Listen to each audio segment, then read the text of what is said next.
किसान भाई, गेहूं की कटाई होने के तुरंत बाद अगर आप इन दो सब्जियों को लगाते हैं तो आप गेहूं की फसल से जितना भी आपको मुनाफा हुआ है आप उससे कई गुना आप इन दो सब्जियों से मुनाफा ले सकते हैं। किसान भाई, गेहूं की कटाई होने के तुरंत बाद इस अप्रैल के अंतिम सप्ताह तक आपको इन दो सब्जियों की खेती ज़रूर करनी है। किसान भाई, इस वीडियो को आप अंत तक ज़रूर देखें और इस वीडियो को आप सीरियस होकर देखें क्योंकि ये वीडियो बहुत ही इम्पोर्टेंट होने वाला है। किसान भाई, ये वीडियो आपके लिए काफ़ी महत्वपूर्ण है और इस वीडियो को देखने के बाद हो सकता है आपकी लाइफ चेंज हो जाए, आपका खेती करने का नज़रिया ही चेंज हो जाए। तो आप इस वीडियो को अंत तक ज़रूर देखें। किसान भाई, हमारी पहली सब्जी है मिर्च की खेती।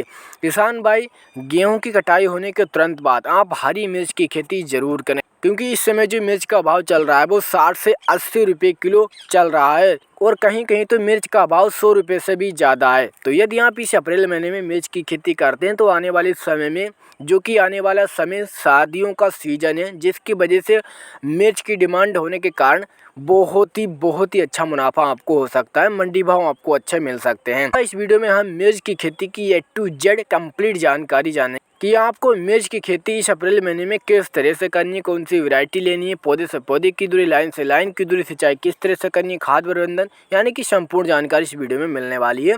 और फिर हम दूसरी सब्जी के बारे में बात करेंगे। तो किसान भाई, वीडियो में बने रहेगा। अब हम वीडियो स्टार्ट करते हैं। सबसे पहले बात करते हैं खेत की तैयारी के बारे में। किसान भाई, यदि आप मिर्च की खेती करना चाहते हैं तो आप सड़ी हुई गोबर की खाद जरूर डालें। जैसे ही आपका खेत खाली होता है तो आप सबसे पहले खेत की गहरी जुताई करें, मिट्टी को भुरभुरा करें और सड़ी हुई गोबर की खाद जरूर डालें, ठीक है।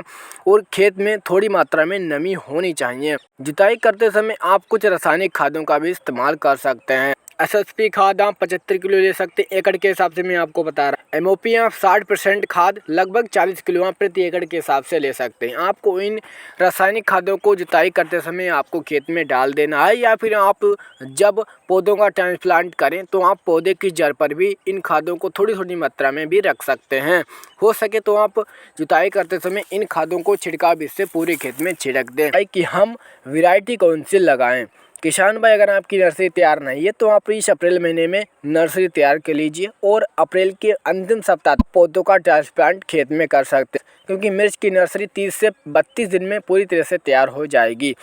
बात करें वैरायटी की तो गर्मियों के मौसम में आपको अलग वैरायटी लगानी है जो कि बहुत ही अच्छी वैरायटी होनी चाहिए। वही आपको इस गर्मियों के मौसम में वैरायटी लगानी चाहिए। मैं आपको 3 वैरायटी बताता हूँ, आप इन तीनों में से कोई भी वैरायटी लगा सकते हैं या फिर आप अपनी एरिया के हिसाब से भी अपने हिसाब से कोई भी वैरायटी लगा सकते हैं।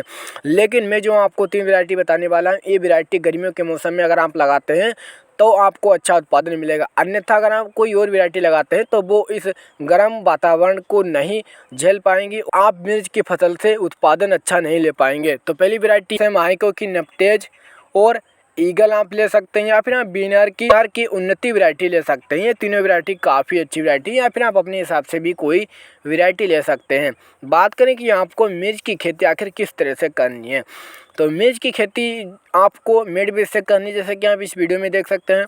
पौधे से पौधे की दूरी आपको 1 फीट रखनी है और मेड़ से मेड़ की दूरी आपको लगभग 4 फीट रखनी है, जो कि मिर्च की फसल लंबे समय तक चलती है। तो आप मेड़ बनाए तो ऊंची बनाए, लगभग 1 से 1.5 फीट ऊंची आप मेड़ बनाएं ताकि बरसात के मौसम में भी आपको अच्छा उत्पादन मिलता रहे। मेड़ बीज से कुछ आप इस तरह से मिर्च की खेती कर सकते हैं। मिर्च की खेती लंबे समय तक आपको उत्पादन देती है और मिर्च की खेती अगर आप इस अप्रैल महीने में करते हैं तो आने वाले समय में मंडी भाव बहुत ही अच्छा मिलने वाला है, संभावना है। तो आप इस अप्रैल महीने में मिर्च की खेती कर सकते हैं। बात करें खरपतवार को कैसे नियंत्रण करें, तो आप हो सके तो आप मल्चिंग पेपर का इस्तेमाल ज़रूर करें। मल्चिंग पेपर के इस्तेमाल करने से आपका काफ़ी खर्चा कम हो जाता है और साथ ही आप अच्छा उत्पादन ले सकते हैं। यदि आप मल्चिंग पेपर का इस्तेमाल नहीं करना चाहते हैं तो आप कोई भी रासायनिक खाद या फिर रासायनिक स्प्रे आप कोई भी ना करें। आप निराई गुड़ाई के सहायता से ही खरपतवार को खेत से बाहर निकालें और सही समय पर सही खाद स्प्रे ज़रूर करें। बात करें सिंचाई की तो मिर्च की फसल में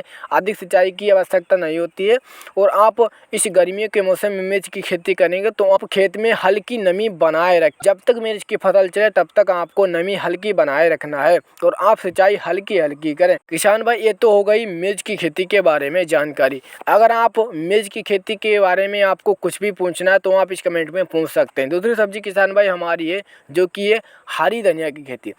देखिए किसान भाई, हरी धनिया एक ऐसी खेती है जो कि कम लागत में, कम समय में, कम रिस्क में तैयार की जाती है। आगे शादियों का सीजन है तो धनिया का बहुत ही अच्छा भाव मिलेगा आपको। लेकिन धनिया की खेती करना काफ़ी मुश्किल है क्योंकि गर्मियों के मौसम में धनिया का जो जर्मिनेशन है वो अच्छे से नहीं होता है।